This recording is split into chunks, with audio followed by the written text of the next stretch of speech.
Para finalizar esta amable entrevista que usted nos concede desde Washington, quiero preguntarle sobre el tema del bloqueo económico. Históricamente 188 países de las Naciones Unidas han dicho no al bloqueo económico contra Cuba. Solo 3 siguen y persisten, digamos, en esa medida que tomaron los Estados Unidos ya hace varias décadas. Pese a eso, Estados Unidos mantiene su posición de que el bloqueo continúa. ¿Cuál es su opinión frente a esta disyuntiva y cómo cree esto que afecta a los derechos humanos también de muchos ciudadanos dentro de la isla? Mira, Jefferson, el bloqueo, el embargo hacia Cuba es un disparate. Es una política absolutamente fracasada, absurda, que precisamente le ayuda a Cuba a presentarse como una víctima al gobierno cubano. Y es hora que los Estados Unidos tomen en serio el tema de derechos humanos y de democracia en Cuba. Mientras mantengan la posición en los Estados Unidos de embargar, digamos, de prohibir los contactos de todo tipo con Cuba, mientras esa política se mantenga para satisfacer simplemente al electorado de Florida y de New Jersey. Son dos electorados en los Estados Unidos que exigen esa política, pero que nada tiene que ver con derechos humanos ni democracia. Al contrario, lo único que permite esa política es congelar la situación e impedir que el resto de la comunidad internacional, estoy pensando especialmente en Europa, le haga exigencias tangibles, importantes a Cuba para que se produzcan progresos en materia de derechos humanos y democracia. Señor José Miguel Vivanco, director para América Latina, bueno, para las Américas de Human Rights Watch, le agradecemos este tiempo que usted le concede a nuestra audiencia de NTN 24 y del programa La Noche en toda América Latina sobre este importante tema que son los derechos humanos en Cuba. Muchas gracias, señor Vivanco. Muchísimas gracias a ustedes. Muy buenas noches.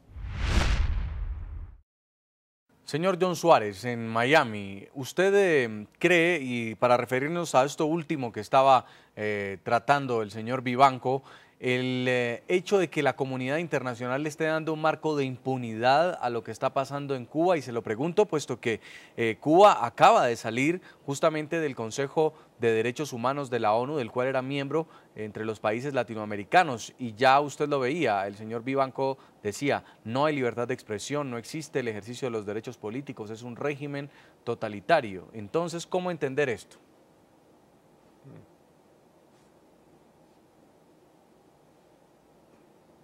Lamentablemente, el Consejo de Derechos Humanos tiene muchas trabas, muchas faltas. Es un organismo que está controlado por los estados y los estados se mueven por los intereses. Hemos visto en esta última votación no solamente que Venezuela pudo entrar, sino que hubo votos para Sudán que aún no estaban ni corriendo para un puesto en el Consejo de Derechos Humanos, un país genocida.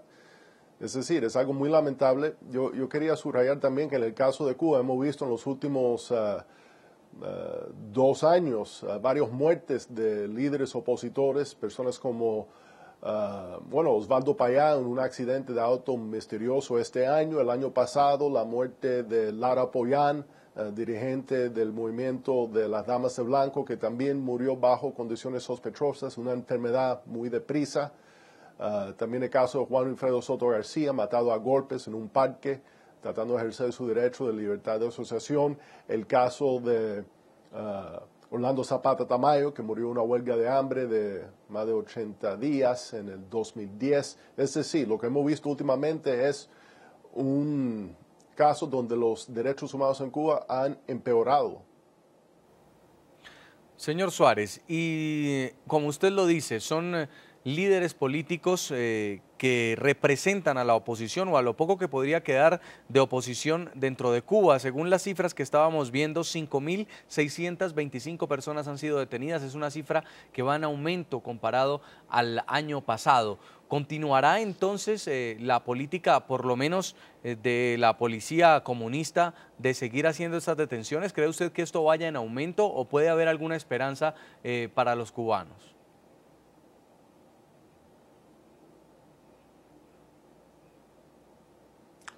Bueno, lamentablemente los cambios que se han viniendo dando en Cuba en los últimos años no ha sido por la voluntad de la jerarquía ni del Partido Comunista, sino por las presiones que vienen desde abajo.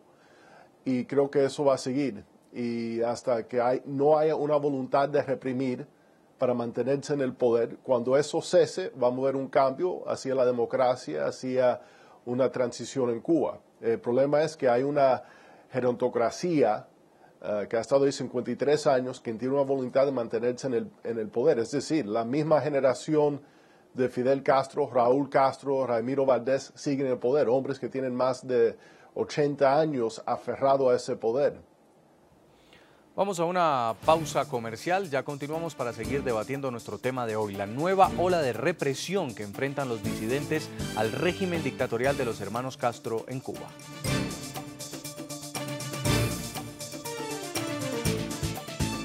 Seguimos en la noche. Entre el miércoles y jueves de la semana pasada fueron detenidos en Cuba 27 disidentes, entre ellos la bloguera Joanny Sánchez y el periodista Guillermo Fariñas. Sin embargo, el caso que mayor conmoción causó fue el del escritor Ángel Santiesteban, que tal y como quedó registrado en un video, fue golpeado brutalmente por las autoridades.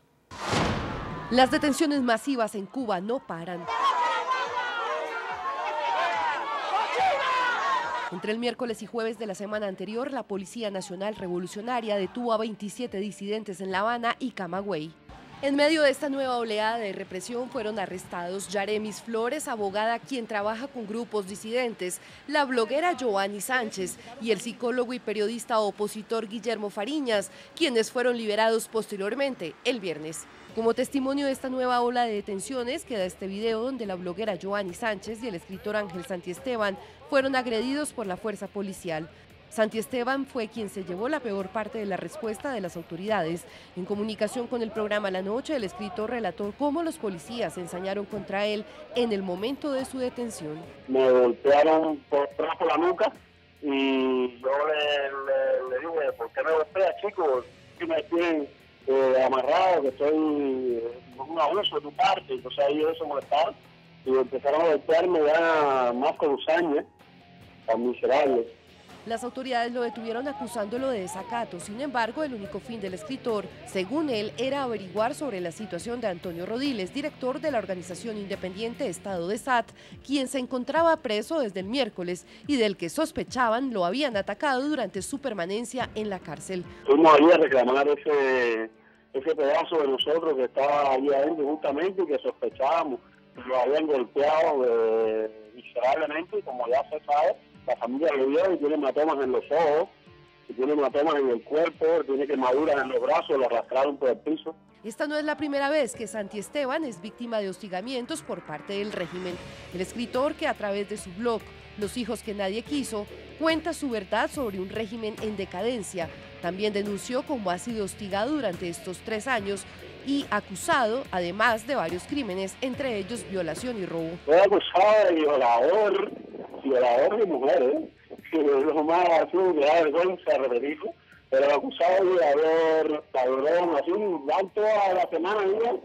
Y aunque admite que teme por su vida luego de este duro episodio, asegura que ahora está más fortalecido para seguir contándole al mundo la realidad de la Cuba disidente que pide libertad. Físicamente recuperándome, me duelen mucho estos hechos que me duelen, quitándose los morados, una herida, una costilla aquí en la frente, recuperándome, y espiritualmente fortalecido, multiplicado. Señor John Suárez, secretario internacional de la organización no gubernamental Directorio Democrático Cubano, llama la atención que entre estas personas que están siendo detenidas, estos arrestos, pues hay varios que justamente son blogueros o periodistas o se dedican a alguna actividad que tenga que ver con mostrar los atropellos que estaría cometiendo el régimen dentro de Cuba contra los disidentes. ¿Usted cree también que es una opresión al periodismo independiente, que se trata de un atentado contra la libertad de expresión, sobre todo por este caso que, como ya lo comentábamos, quedó registrado en video, donde no solo son detenidos, sino además golpeados en medio de la detención?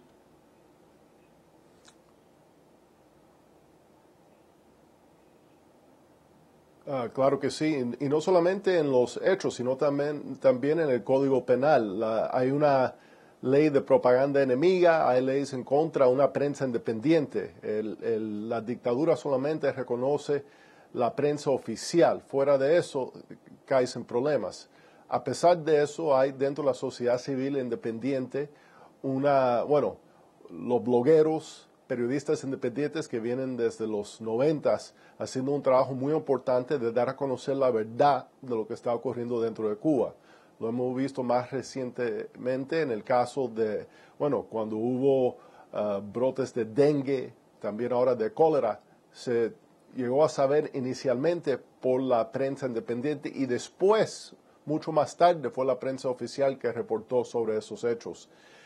Pero hemos visto en esos últimos días, especialmente en este caso de este señor y también el caso de Antonio Rodiles, que aún se encuentra en la cárcel, que sí hay un enfoque represivo contra los periodistas y los blogueros y esas personas que pueden diseminar la verdad de lo que está ocurriendo dentro de Cuba.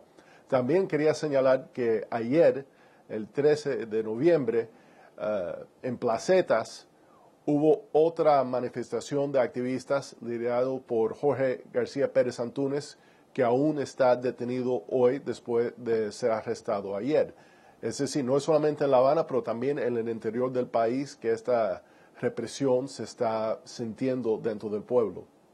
Ahora, señor Suárez, este escritor Ángel Santiesteban está siendo detenido también entre esta redada, este operativo que fue aplicado por el régimen de los hermanos Castro. Ya quedó en libertad, pero aún así él denuncia que son cobardes quienes lo han detenido. ¿Cuáles son las garantías que pueden tener a nivel internacional estos blogueros, estos escritores, una vez son víctimas de esta opresión?